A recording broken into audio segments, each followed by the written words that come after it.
नमस्ते दोस्तों, I hope आप सबकी पढ़ाई बहुत अच्छी चल रही है। आज हम इस वीडियो में ज्योग्राफी के एनसीईआरटी क्लास 9th से 5th चैप्टर का टाइप्स ऑफ वेजिटेशन ये पार्ट कवर करने वाले हैं। जैसे कि मैं आपको पहले ही बता दूं कि ये जो चैप्टर है ये काफ़ी सारा फैक्चुअल है, इसमें फैक्ट्स काफ़ी सारे हैं और आपको ये भी बता दूं कि आपको इसमें नोट्स भी बनाते हुए चलने होंगे मेरे साथ साथ, और आपको मैप बुक भी अपने साथ रखनी होगी और एनसीईआरटी हो तो वो भी अपने साथ रखेगा। वैसे तो मैं मैप में दिखा दिखा के आपको हर चीज़ डिस्कस करूंगा। तो चलिए आज का वीडियो स्टार्ट करते हैं। तो जैसे कि हम 5th चैप्टर को स्टडी कर रहे थे जिसका नाम है natural vegetation and wild life, और पिछले लेक्चर में हमने यहाँ का इंट्रोडक्शन वाला पार्ट पढ़ लिया था। उसके अलावा हमने कुछ फैक्टर्स देखे थे जिसके कारण ह्यूज डाइवर्सिटी देखने मिलती है, जैसे कि लैंड, सॉइल, टेम्परेचर हमने देखा, फोटो पीरियड हमने देखा, प्रेसिपिटेशन हमने देखे, ये सब फैक्टर्स हमने देखे थे। आज हम इस वीडियो में टाइप्स ऑफ वेजिटेशन को डिस्कस करने वाले हैं, जो कि हमारा नेक्स्ट पार्ट है। टाइप्स ऑफ वेजिटेशन जो होते हैं वो 5 तरह के। सबसे पहले तो हम अपने नोट्स में ये सब वेजिटेशन को लिख लेते हैं। जैसे कि हमें लिखना होगा टाइप्स ऑफ वेजिटेशन हमारे नोट्स में, और ये जो वेजिटेशन है ये बहुत ज़्यादा ज़रूरी है याद रखना, क्योंकि आगे आने वाले जितनी भी एनसीईआरटीज आप पढ़ोगे उसमें ये सब बहुत इंपॉर्टेंट पार्ट प्ले करने वाले। तो सबसे पहले हमें यहाँ पे पता चलता है इंडिया के अकॉर्डिंग हम देख रहे हैं टाइप्स ऑफ वेजिटेशंस, हम कहेंगे इंडिया का, हमें बाहर नहीं जाना है अभी फिलहाल। सबसे पहले हम इंडिया का देख रहे हैं, तो हमें सबसे पहले देखने मिलता है वो है ट्रॉपिकल एवरग्रीन फॉरेस्ट। मेरे साथ साथ आप लोग अपने नोट्स में लिख लेंगे एवरग्रीन फॉरेस्ट, ये हो गया पहला। दूसरा यहाँ पे जो आएगा वो है ट्रॉपिकल डेसिडुअस फॉरेस्ट। तीसरा जो आपको पता चलता है वो है tropical thorn forest.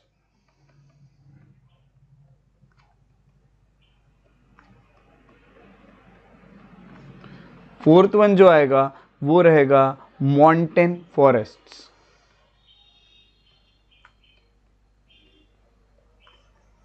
Fifth one जो रहेगा वो है मैंग्रोव फॉरेस्ट,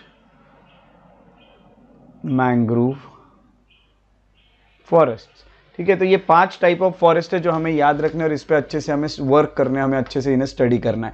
तो सबसे पहली चीज़ ये याद रखिएगा कि जो जो पॉइंट्स में आगे आपको बोलूँगा, आपको एक एक पॉइंट, ये जो जैसे भी आपने ये टाइटल डालने हैं, टाइटल के बाद जो जो पॉइंट्स मैं आपको बोलूँगा वो आप अपने नोट्स में वीडियो को पॉज करके नोट डाउन करते रहिएगा ताकि आपके परफेक्ट नोट्स बन पाए।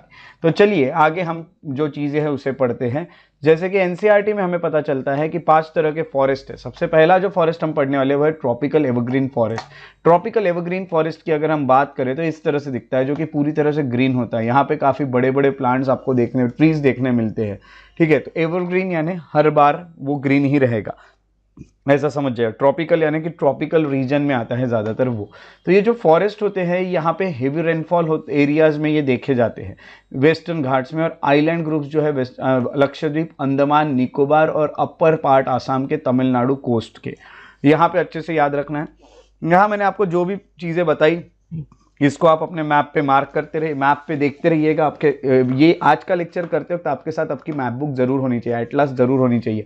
एटलास नहीं होगी तो वीडियो को पॉज कीजिए, अपना एटलास लेके आइए, और जो जो रीजन्स में यहाँ पे बता रहा हूँ वहाँ पे भी वेजिटेशन वाला एक मैप होगा, उसको ओपन कीजिए और उसमें ये सब चीज़ें देखते चलेगा। वैसे तो मैप में आपको मैं भी दिखाने वाला हूँ, तो सबसे पहले आपको यहाँ पे मैप में भी दिखा देता हूँ मैं। जैसे कि यहाँ पे हम जो पहले बात कर रहे हैं वो है ट्रॉपिकल एवरग्रीन फॉरेस्ट की। देखिए ट्रॉपिकल एवरग्रीन फॉरेस्ट उन्होंने बताया, और जैसे कि हमने देखा एनसीईआरटी में, जैसे कि उन्होंने बताया कि वेस्टर्न घाट, ये देखिए वेस्टर्न घाट में आपको ये देखने मिल रहा है, ये जो डार्क ग्रीन कलर है ना, ये देखिएगा, ये वेस्टर्न घाट में आपको देखने मिल रहा है। उसके अलावा उन्होंने जो हमें बताया था दूसरा वो है आइलैंड ग्रुप ऑफ हम कहेंगे लक्षद्वीप, ये है लक्षद्वीप, यहाँ पे भी देखने मिल रहा है। उसके अलावा आपको ये भी बता दूं कि अंडमान निकोबार, ये अंडमान निकोबार वाला है, यहाँ भी आपको देखने मिलेंगे। तो अंडमान निकोबार में काफ़ी सारी जगह पे आपको यही देखने मिलता है। उसी के साथ साथ अपर पार्ट ऑफ आसाम, ये देखिए यहाँ पे आपको ये देखने मिलेगा, ठीक है। तो ये आपको देखने मिल रहा है यहाँ भी, और इसके अलावा आपको वो देखने मिलता है तमिलनाडु कोस्ट पे भी, यहाँ पे देखिएगा तमिलनाडु कोस्ट में भी आपको देखने मिल रहा है। ये देखिए पूरा ये जहाँ जहाँ डार्क ग्रीन है ये पूरा एरिया यहाँ पे आपको देखने मिलता है, वो है ट्रॉपिकल एवरग्रीन फॉरेस्ट। अब ट्रॉपिकल एवरग्रीन फॉरेस्ट है क्योंकि आप ये कहोगे कि वो एवरग्रीन यानी हमेशा हरा रहता है। चलिए इसके बारे में कुछ चीज़ें पढ़ लेते हैं। There they are at their best in areas having more than 200 centimetres of rainfall. ये आपको लिखना जरूरी है। सबसे पहले जो नोट्स आप बनाएंगे उसमें आप लिखेंगे सबसे पहले वो है लोकेशन। लोकेशन आप ये सब लोकेशंस डाल दीजिएगा, लोकेशन लिख के डैश दे के। उसके बाद आप लिखिएगा कि यहाँ पे कंडीशंस, वहाँ पे लिखिएगा more than 200 centimetres of rainfall with a short dry season. Dry season जो होता है वो बहुत कम होना चाहिए, वहाँ पे ज़्यादातर वेट सीजन होना चाहिए, यानी ज़्यादातर रेनफॉल होते रहना चाहिए। ऐसे ही रीजन में आपको एवरग्रीन देखने मिलेंगे, क्योंकि एवरग्रीन यानी वो हर बार हरे ही रहेंगे। अब एवरग्रीन है तो हर बार हरे है, यानी वेट सीजन रहता होगा, रेनफॉल ज़्यादा रहता होगा। यहाँ पे अगर हम देखेंगे तो ट्रीज़ की हाइट बहुत ज़्यादा होती है। हम यहाँ पे ट्री की हाइट अगर देखेंगे तो अप टू 60 मीटर्स या उससे भी बड़ी हाइट हो सकती है। तो यहाँ पे देखते हैं 60 मीटर तक पहुँचते हैं, छोटे मोटे सब लंबे लंबे पेड़ यहाँ पे देखने मिलते हैं 60 मीटर्स के हाइट तक, या उससे भी बड़े हो सकते हैं। ये जो रीजन होता है ये वार्म और वेट होता है थ्रू आउट द ईयर, है ना। यहाँ पे अगर देखा गया तो गर्म भी होता है और वेट भी होता है पूरे साल भर, इसीलिए यहाँ पे वेजिटेशन हर तरह के देखने मिलते हैं।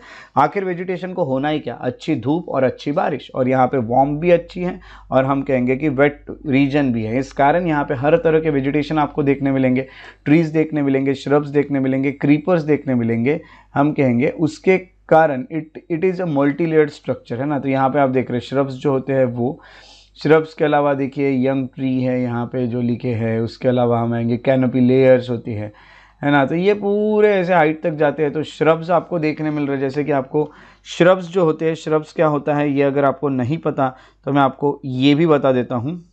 सो यहाँ जो आप देख रहे हैं ये है श्रब्स, इस तरह से दिखते हैं श्रब्स। और श्रब्स के अलावा ऐसे होते हैं क्रीपर्स। क्रीपर्स को हिंदी में लताएं भी कहते हैं, लता। तो ये होते हैं, है ना। तो इस तरह से वो वॉल पे होते हैं, हैंगिंग होते हैं। इस तरह से क्रीपर्स और श्रब्स देखने मिलते हैं आपको ट्रॉपिकल एवरग्रीन फॉरेस्ट में भी। ये भी इंफॉर्मेशन हमें यहाँ मिल जाती है।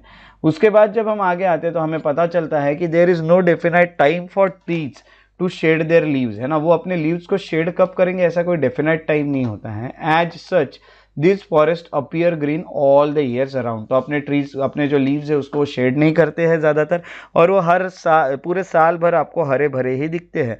तो ये इन्फॉर्मेशन हमें मिलती है ट्रॉपिकल एवरग्रीन फॉरेस्ट के रिलेटेड, जिसमें आपने इसके कुछ कैरेक्टरिस्टिक्स देखे और एक लोकेशन देखी। उसी के अलावा एक और इन्फॉर्मेशन हमें ये मिलती है कि कुछ कमर्शियली इंपॉर्टेंट ट्रीज जो होते हैं ये भी इस फॉरेस्ट में पाए जाते हैं।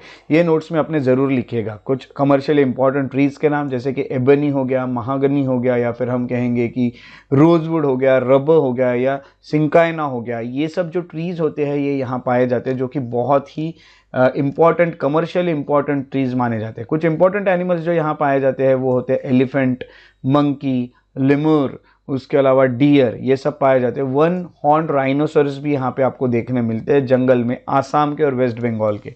इनके अलावा, इन एनिमल्स के अलावा बहुत सारे बर्ड्स हो गए, बैट्स हो गए, स्लॉथ हो गए, या फिर हम कहेंगे स्कॉर्पियन, स्नेल्स, ये भी आपको इन जंगलों में देखने मिलते हैं। तो ये बहुत इंपॉर्टेंट है। फ्लोरा और फौना कौन से पाए जाते हैं ये भी यहाँ पे आपको इन्फॉर्मेशन मिल जाती है। ये चीज़ों को भी आप नोट्स में नोट डाउन कीजिएगा। क्या क्या लिखेगा, सबसे पहले तो आपने जैसे कि लिखा है tropical evergreen forest. Tropical evergreen forest में सबसे पहले लोकेशन लिखिएगा, उसके कैरेक्टरिस्टिक्स लिखिएगा। थर्ड वन यानी आपने लिखा कि कंडीशंस, फिर कैरेक्टरिस्टिक्स, उसके अलावा फ्लोरा एंड फौना, इतनी चीज़ें आपके इसमें लिखी हुई होनी चाहिए। तो जो ट्रॉपिकल एवरग्रीन फॉरेस्ट है वो इस तरह से दिखते हैं, वो पूरे हरे भरे होते हैं पूरे साल भर। उसके बाद हम आगे जाते हैं, हम आगे जो पढ़ेंगे ट्रॉपिकल डेसिडियस फॉरेस्ट है। ट्रॉपिकल डेसिडियस फॉरेस्ट सबसे ज़्यादा पाए जाते हैं इंडिया में। इंडिया का बहुत बड़ा पोर्शन कवर करते हैं ट्रॉपिकल डेसिडियस फॉरेस्ट। यहाँ पे जब आप देखते हो तो यहाँ पे आपको देखने मिलता है ये जो कलर है स्काई ब्लू कलर, ये वाला, ये यहाँ पे ट्रॉपिकल डेसिडियस फॉरेस्ट के लिए यूज़ किया गया है। ये देखिए कितना बड़ा स्प्रेड है, वाइड स्प्रेड इन इंडिया, बहुत बड़ा स्प्रेड है इन फॉरेस्ट का, जिसको हम ट्रॉपिकल डेसिडियस फॉरेस्ट कहते हैं। अब एवरग्रीन और डेसिडियस में क्या फ़र्क है? एवरग्रीन यानी हर बार हरे भरे होते हैं, हर बार पूरे साल भर, और जो डेसिडियस फॉरेस्ट होते हैं ये पूरे साल भर हरे भरे नहीं होते हैं। यहाँ पे कभी कभी वो अपने जो ट्रीज है उसको, जो अपने लीव्स है उसको शेड कर देते हैं, उस कारण वो कभी कभी आपको हरे भरे नहीं दिखते हैं। वो भी आपको मैं पिक्चर में दिखाता हूँ किस तरह से दिखते हैं। वो इस तरह से दिखते, देखिए ट्रॉपिकल डेसिडियस फॉरेस्ट कभी कभी, और बाद में वो साल में कुछ टाइम के लिए वो हरे भरे भी होते हैं, कुछ टाइम के लिए इस तरह से अपने लीव्स को शेड कर देते हैं और वो ऐसे खाली पीली आपको दिखते हैं बिना लीव्स के। उसके बाद अगर आगे आते हो तो they are called monsoon forest, क्योंकि वो मॉनसून के साथ ही आते हैं। मॉनसून क्यों? क्योंकि जब मॉनसून के साथ बारिश गिरती है उसके बाद वो आते हैं, फिर वो चले जाते हैं।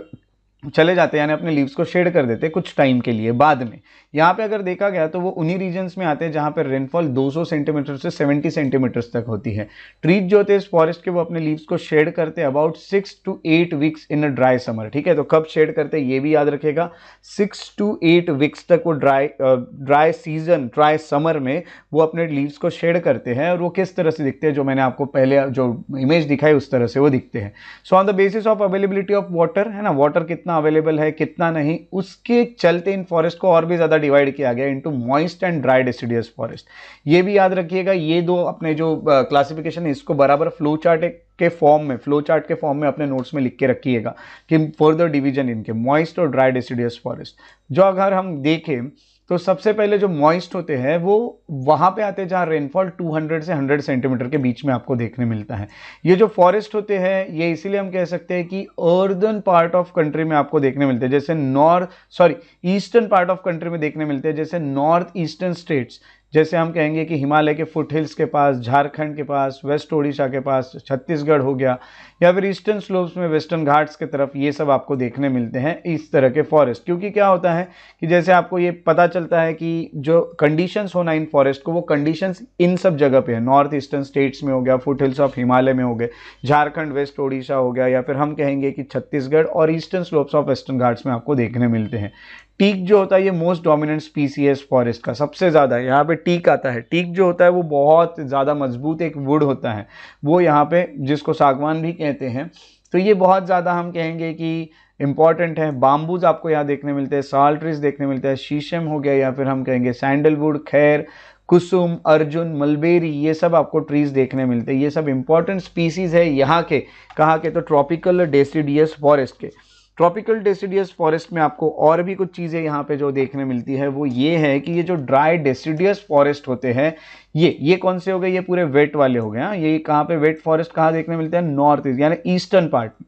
फिर अगर हम बात करते हैं ड्राई डेसिडियस फॉरेस्ट की, तो वो वहाँ मिलते हैं जहाँ रेनफॉल 100 सेंटीमीटर से 70 सेंटीमीटर के बीच में होता है। और ये जो फॉरेस्ट होते हैं ये रेनर पार्ट जो होता है, जहाँ पे रेनफॉल आता है ऐसे पार्ट में, पेनिनसुलर प्लेटू हो गया है, पेनिनसुलर ने आपको पता है जहाँ पे वाटर बॉडीज, इंडिया के नीचे का पार्ट जहाँ पे तीनों साइड आपको वाटर बॉडी दिख रही है, आपके सामने मैप बुक्स रखी हुई है मुझे पता है।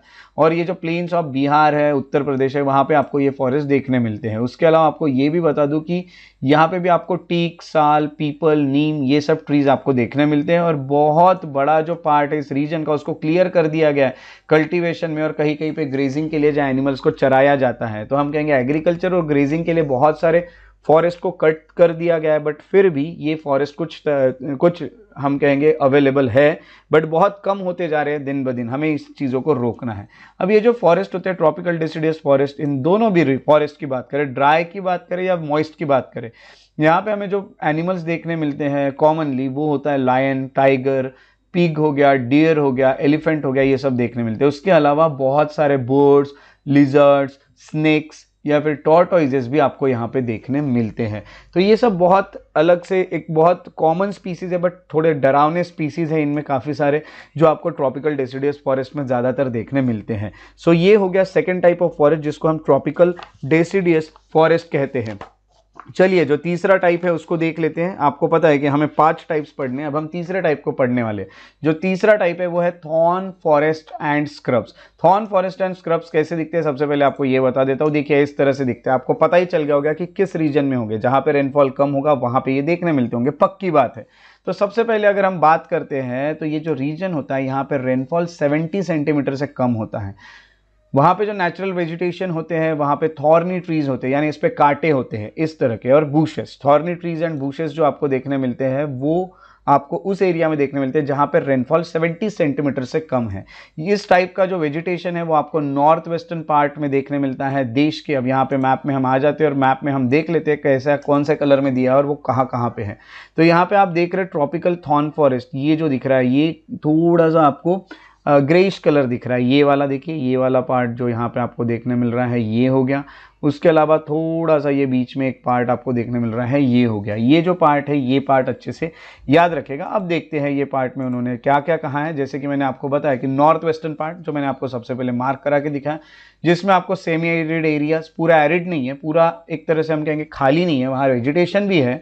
गुजरात हो गया, राजस्थान हो गया, मध्य प्रदेश, छत्तीसगढ़, उत्तर प्रदेश, हरियाणा, ये सब जगह पे आपको ये देखने मिलता है ज़्यादातर, आप यहाँ पे इसे देख सकते हैं। ये देखने के अलावा यहाँ पे जो आपको वेजिटेशंस देखने मिलते हैं वो है एकेशियस हो गया, या फिर पाम हो गए, यूफोर्बियस हो गए, या फिर कैक्टी हो गए। ये सब मेन स्पीसीज है प्लांट के जो यहाँ पे पाए जाते हैं।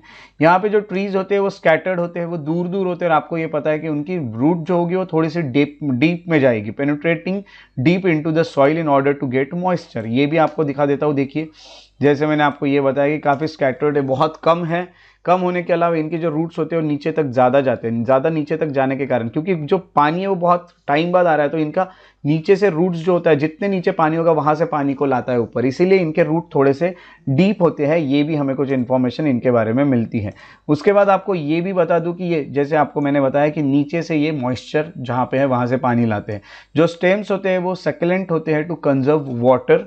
अब ये सक्यूलेंट यानी क्या? सक्यूलेंट का मीनिंग होता है थोड़े से जूसी टाइप के होते हैं, यानी थोड़े से गीले आपको दिखते हैं। क्यों? क्योंकि उसमें वाटर कंजर्व होता है, इसीलिए वाटर को पकड़ के रखते हैं अपने साथ, इसीलिए। क्योंकि पानी तो वहाँ पे आने नहीं वाला था, इनको जो है वो सर्वाइव करना है। सर्वाइव तो इसी तरह किया जाएगा। जो लीव्स होते हैं वो थोड़े थिक आपको देखने मिलते हैं और थोड़े छोटे होते हैं टू मिनिमाइज इवापोरेशन। अब यहाँ पे हम ये कहेंगे कि लीव्स छोटे क्यों होते हैं? लीव्स जितने बड़े होंगे ट्रांसपिरेशन के थ्रू उतना ज़्यादा, हम कहेंगे लीव्स जितने बड़े रहेंगे वहाँ से क्या होगा, पानी जो होता है वो इवेपोरेट हो जाएगा, लीव्स से ही पानी निकलता है। अब इनके लीव्स थिक होते हैं और छोटे होते हैं, जिस कारण इवेपोरेशन ज़्यादा नहीं होता और इनमें पानी बना रहता है। सो जैसी एक इमेज है एकेशिया करके, जो मैंने आपको ट्री का नाम बताया था, उसके ये लीव्स है, देखिए कितने छोटे छोटे लीव्स है, थोड़े मोटे हैं, इससे ट्रांसपिरेशन ज़्यादा नहीं होगा। ये कुछ चीज़ें हमें यहाँ पे पता चलती है। उसके बाद जब हम आगे आते हैं तो हमें यहाँ एनिमल्स के बारे में कुछ इन्फॉर्मेशन दी है। ये जो फॉरेस्ट होता है उसमें जो कॉमन एनिमल्स पाए जाते हैं वो है rats, mice, rabbits, fox, wolf, tiger, lion, wild ass, उसके अलावा हॉर्सेस एंड कैमल्स। ये सब आपको यहाँ पे देखने मिलते हैं। ये भी, इनमें से भी काफ़ी सारे जानवर जो है वो डरावने जानवर हैं, बट फिर भी यहाँ पे आपको बहुत वेराइटी आपको जानवर एनिमल्स की नहीं देखने मिलती है, क्योंकि फॉरेस्ट ही उतने नॉर्मल है। तो ये होता है थॉर्न फॉरेस्ट का, उन्होंने कुछ यहाँ पे पिक्चर बना के आपको दिखाया है। और ये ट्रॉपिकल डेसिडुअस फॉरेस्ट के कुछ पिक्चर में बताया। देखिए ट्रीज यहाँ पे जो लीव्स है उसको शेड करते हुए आपको दिख रहे हैं इस डायग्राम में। उसके बाद जो हम फोर्थ टाइप ऑफ फॉरेस्ट देखने वाले वो है माउंटेन फॉरेस्ट। जैसे कि आपको नाम से ही पता चल रहा होगा, तो ये माउंटेनस रीजन में रहता होगा, इसलिए इसको माउंटेन फॉरेस्ट कहा जाता है। तो यहाँ पे जैसे कि मैं आपको एक पिक्चर दिखा देता हूँ किस तरह से वो दिखते हैं। ये देखिए ये इमेज, यहाँ पे माउंटेन पे ये जो आपको फॉरेस्ट दिख रही है ये है माउंटेन फॉरेस्ट। अब यहाँ पे उन्होंने कुछ चीज़ें जो लिखी है वो क्या है ये देख लेते हैं। माउंटेनस एरिया, जैसे आप माउंटेनस एरिया में जाते हैं तो माउंटेनस एरिया में क्या होता है, सबसे पहले जैसे जैसे आपका एल्टीट्यूड बढ़ता है, यानी हाइट पे जैसे जैसे आप ऊपर ऊपर जाते हो वैसे वैसे टेम्परेचर गिरता जाता है, टेम्परेचर कम होते जाता है, यानी ठंड बढ़ती जाती है। तो इस कारण जो वेजिटेशन है वो भी चेंज होते जाएगा, क्योंकि भाई गर्मी से ठंडी में जा रहे हो आप, तो वेजिटेशन भी ठंडी का अलग होगा। जैसे as such there is a succession of natural vegetation built in the same order as we see from tropical to tundra region. Tropical to tundra यानी अगर हम पूरे अर्थ में नीचे से ऊपर साइड अगर जाते हैं, सबसे पहले जैसे आप ये ट्रॉपिकल रीजन से, यहाँ पे हम कहेंगे कि ये है इक्वेटर और यहाँ पे आपको ट्रॉपिकल रीजन देखना। यहाँ से जैसे जैसे आप ऊपर ऊपर जाओगे तो जैसे आपको ये पूरा वेजिटेशन चेंज होते हुए दिखता है, वैसे ही ये जो फॉरेस्ट होते हैं ये आपको हाइट के ऊपर ऊपर जाते हुए वैसे ही चेंज आपको देखने मिलते हैं। जैसे अर्थ पे ऊपर जाओगे वैसे ही माउंटेन के ऊपर जाने के बाद सेम आपको सक्सेशन देखने मिलेगा, जैसे वो यहाँ पे उन्होंने लिखा हुआ है। Wet temperate type of forest जो होते हैं वो आपको 1000 से 2000 मीटर्स तक देखने मिलते हैं। तो वेट और टेम्परेट टाइप है। वेट क्यों?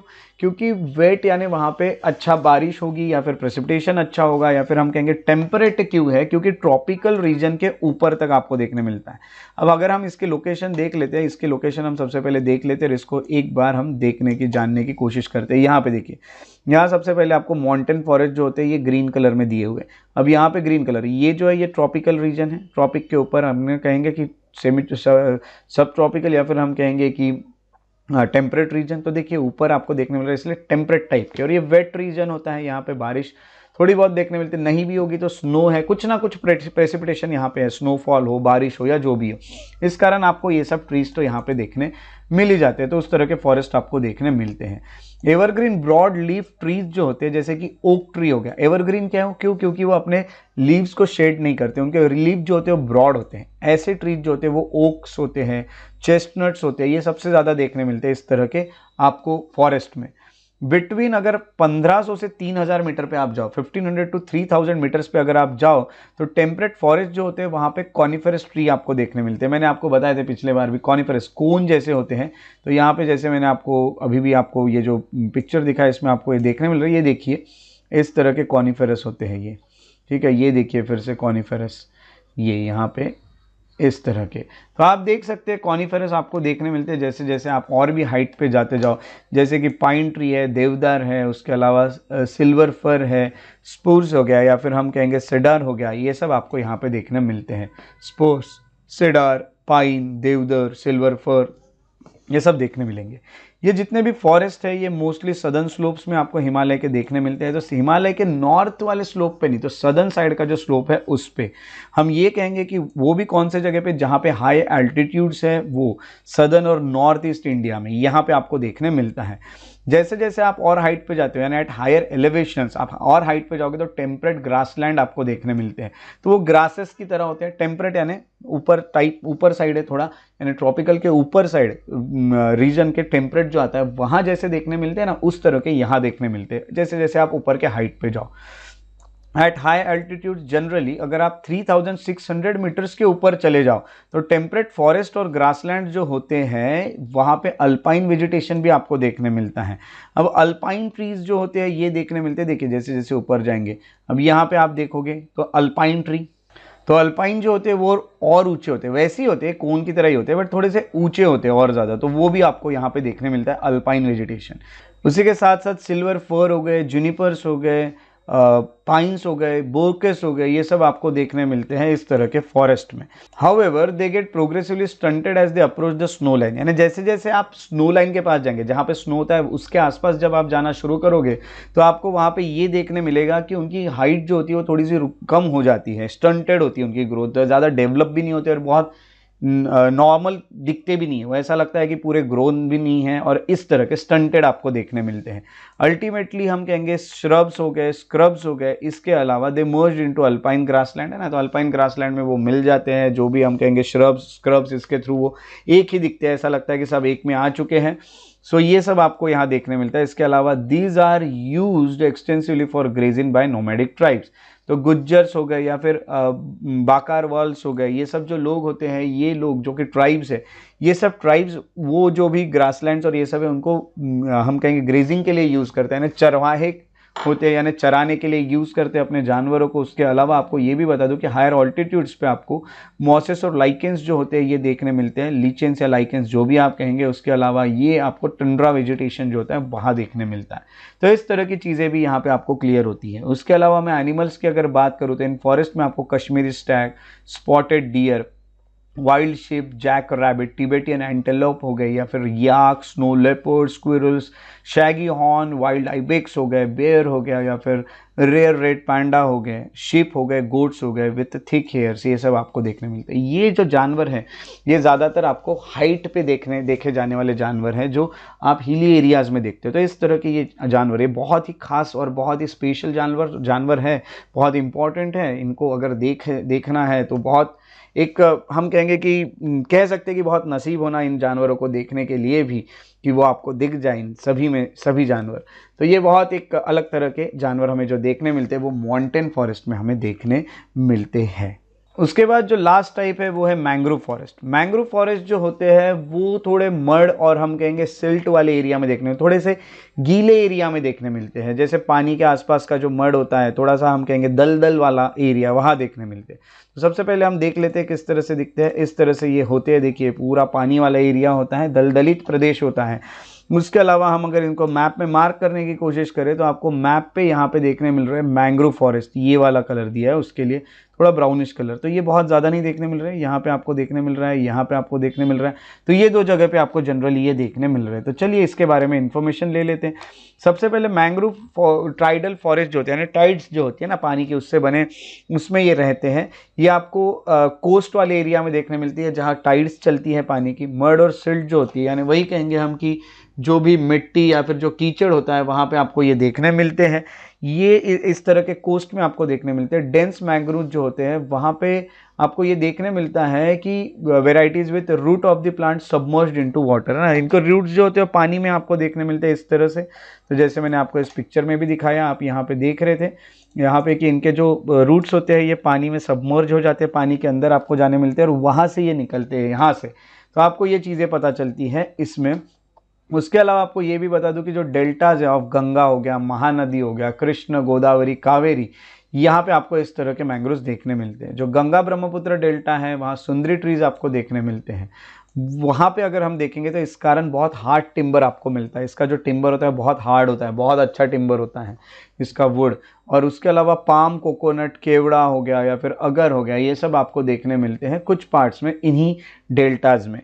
रॉयल बंगाल टाइगर जो होता है यहाँ का बहुत फेमस एनिमल है, जो कि बहुत ही फेमस जानवर है हमारे देश का, और देखा गया तो हमारे देश का ये नेशनल एनिमल भी है।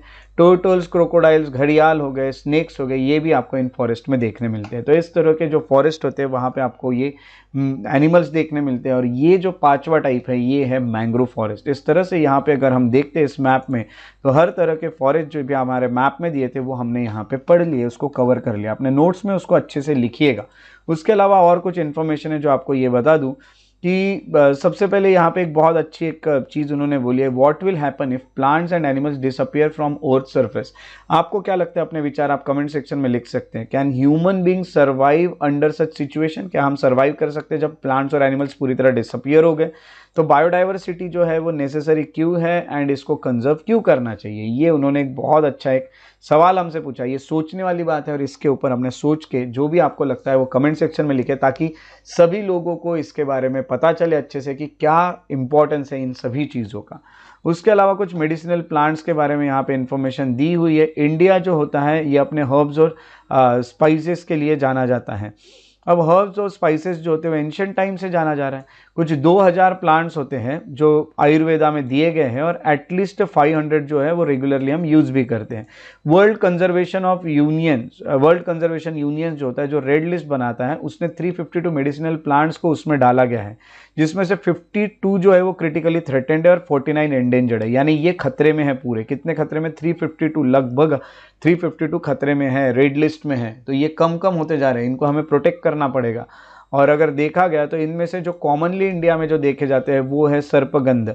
सर्पगंध से हम क्या कर सकते हैं? It is use to treat blood pressure, है ना। और ये मेनली आपको कहाँ देखने मिलता है? इंडिया में ही देखने मिलता है।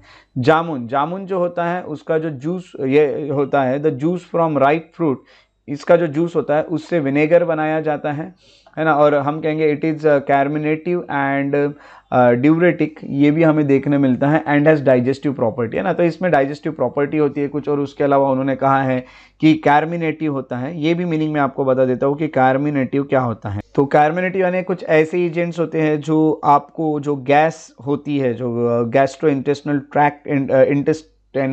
ट्रैक्ट में, उसमें हम सबसे पहले कहेंगे कि वो रिलीव करता है आपको इन चीज़ों से, या फिर प्रिवेंट करता है गैस को, उस तरह के।